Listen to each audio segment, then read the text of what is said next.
Halo teman-teman semua, kenalin, nama aku Given sebagai host dari podcast Sambiar ini. Saat ini aku ditemani oleh 3 teman saya. Boleh perkenalan dulu di sana. Siapa namanya? Ya? Aku Moreno. Kau siapa? Felix. Kau siapa namanya? Aku Diksan. Nah, kami berempat akan membahas beberapa topik yang cukup spicy tentang dunia arsitektur dan Pancasila. Apa tuh? Ya kita langsung aja ya ke pertanyaan pertama buat kawan-kawan saya ini. Nah, Yang pertama, menurut kalian gimana sih implementasi Pancasila dalam dunia arsitektur itu? Coba Boleh? dulu nih. Siapa dulu? Diksan gak sih? wah, Anjay. biasanya yang paling jago itu di ujung, pakai kacamata. Yang pakai kacamata tuh paling jago ya. Pakai topi juga. Wah, ada siap kali nih, coy. Oh, sorry ya guys, aku nggak tahu gimana kalau Felix dulu. Aduh. Nah, Tadi soalnya Pak? Implementasi Pancasila dalam arsitektur menurut kalian tuh gimana sih? Kalau menurut saya, kalau Pancasila itu kan ada 5. Ada Ketuhanan Yang Maha Esa, kemanusiaan yang beradab, Persatuan Indonesia, kaitan yang penuh hikmat, terus yang terakhir ada keadilan sosial. Betul. Ini saya ngambil 2 pertama dulu deh. Itu pertama. Ketuhanan Yang Maha Esa. Kalau menurut saya implementasi Pancasila terhadap arsitektur itu di Ketuhanan Yang Maha Esa itu ada contohnya ini. pembangunan tempat ibadah yang merata. Oh, betul. Nggak ada yang dibeda-bedakan gitu. Yoi. Terus yang kedua itu kemanusiaan yang adil dan beradab. Itu bisa dilihat dari bagaimana semua fungsional bangunan itu bisa dirasakan semua masyarakat tanpa adanya jenjang sosial ataupun apapun lah itu. Semua bisa dirasakan oleh masyarakat. Berarti nggak ada yang terbatas itu kan? Nggak ada. Semua orang bisa merasakan harus bisa menikmati arsitektur. Betul, Ya. betul. Kayaknya sila kedua juga masuk ke bagian itu nggak sih? Ya itu saya Ya rasa. kan kita bahas itu guys. Nah, mungkin kalau dari kalian berdua ada tambahan lagi? 345. 345. Kurang 345 ini. Persatuan Indonesia. Ya, buat sila ketiga Persatuan Indonesia dalam bidang arsitektur bisa itu sih dari apa? Kita membangun misal kayak mall atau tempat wisata itu kan bisa menyatukan masyarakat gitu. Ya, kalau dari sila ketiga mungkin itu sih. Kalau dari sila keempat gimana, Moreno?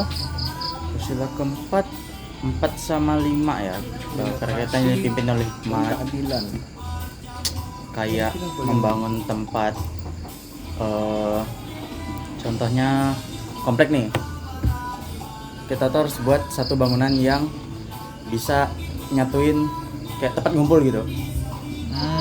Tempat ngumpul entah itu bapak-bapak, anak-anak, kalian muda, kalian tua sama muda gitulah. Berarti kalau demokrasi ini kan erat hubungannya dengan kebutuhan semua orang kan.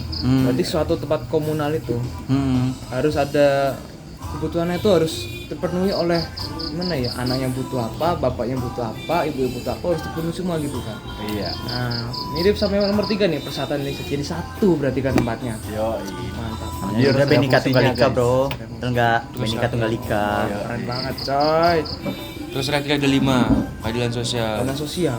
Gimana tuh kira-kira? Keadilan sosial tuh kayaknya 11-12 sama kemanusiaan yang adil dan beradab.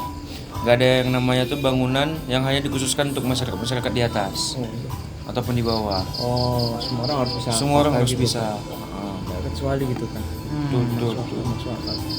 Nah, ngomong-ngomongin tentang bangun-bangunan dari tadi ya, aku ada penasaran nih tentang mungkin ada berapa kali kasus nih marak tuh kan, ada korupsi material. Waduh. Menurut kalian bagaimana? Kan banyak dampak-dampak yang ngeri gitu kan. Menurut kalian bagaimana? Agak kotor sih mainnya. Kotor. Bagaimana? Apakah itu hal yang valid untuk save cost, untuk hemat duit gitu ya, anggarannya RAB ditekan gitu, atau justru malah nggak terpuji gitu? Ya kalau mainnya agak curang tapi hasilnya oke ya nggak masalah. Lo, kenapa tuh? Gini dah, kan dari tadi kita yang jawab. Iya. Coba bapaknya dah, bapaknya. Saya sih ya nggak bisa juga kan. Sebagai arsitektur kita sudah memilih material, itu sudah sesuai dengan kebutuhannya lah. Kita juga ingin apa ya? Kan nggak, duit itu kan bukan apa ya? Bukan daun terbatas. Sebisa mungkin udah di press lah. Biasanya kalau kita bilang udah di press RAB-nya, udah kalau kamu korupsi tambah press lagi, tambah kacau bangunannya. Tuh. Berapa kali? Kok di Cina tuh sampai roboh anjay. Betul. Apa kalian opini sama kayak saya? sependapat kan? Kalau pribadi sependapat. Sependapat. Nggak tahu yang dua ini. Kalau aku pribadi sependapat sih, kalau kita korupsi di bangunan gitu ya, apalagi korupsinya besar banget kan, itu bakal fatal banget sih buat bangunannya, bisa roboh dan lain-lain sih. Aduh, Apalagi di Indonesia nih kasus korupsinya cukup Loh, tapi tadi Bapak bilang kayak gimana ya? Gak apa-apa dikit-dikit. Yang penting potong duitnya gitu gak apa-apa. Gimana tadi? Pendapatnya bisa begitu? ada bibit-bibit korupsi ya. Iya. Aduh. Oke, lanjut. Sebelum kemana-mana ya, kita lanjut ke Lanjut pertanyaan aja, selanjutnya lanjut saja.